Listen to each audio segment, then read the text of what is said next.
Thursday, November 27th edition of the Carolina Weather Video. I'm meteorologist Matthew East here with you. We did indeed have a pretty significant severe weather outbreak as we went through yesterday and especially into the evening hours yesterday evening.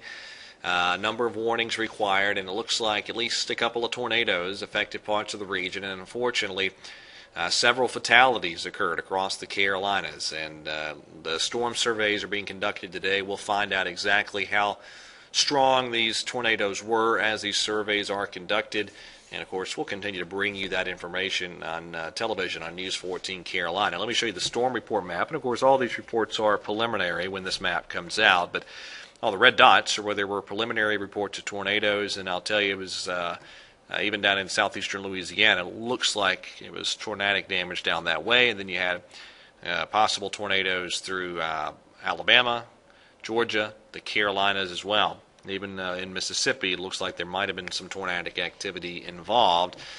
And again, all those storm surveys in the process of being conducted. Now, the severe weather threat has ended, but we will have showers lingering through this morning.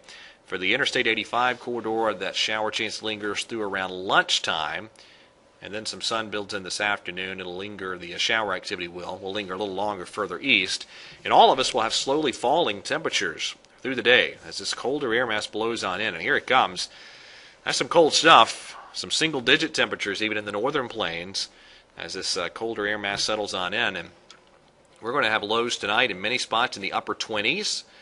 And some Piedmont and foothill spots tomorrow will not make it out of the 40s despite a sunny sky. So this cold air mass means business. There's the upper trough swinging through today, keeping that shower chance going through this morning in many Piedmont spots. But notice what happens as we get into next week. Interesting pattern. This is Monday.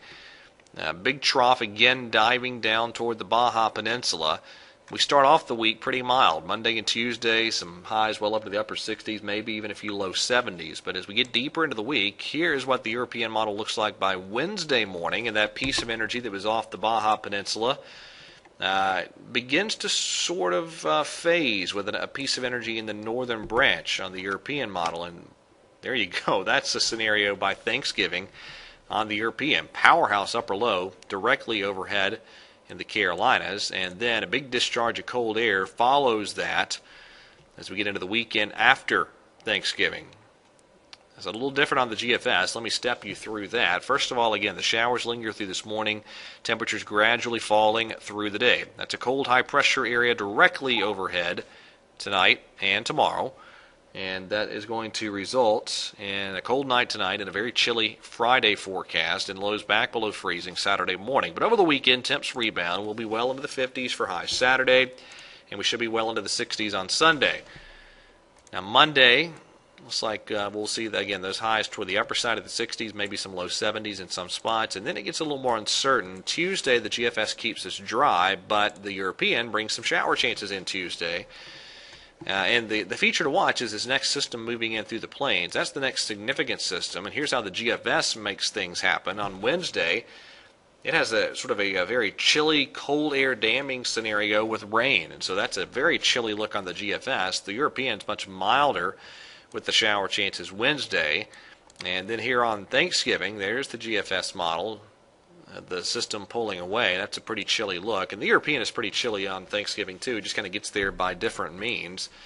And I mentioned that big shot of cold air the weekend following Thanksgiving on the European model. Well, there's the GFS, and this is Monday morning, the 28th. That is a big blast of Arctic air into the eastern part of the country. So there's some at least somewhat growing consensus that we may see a pretty good blast of cold air by the, say the 26th through the 29th or so of November. We shall see. All right, that is it for today's edition of the video. Thank you for watching. Have a great Thursday, and God bless.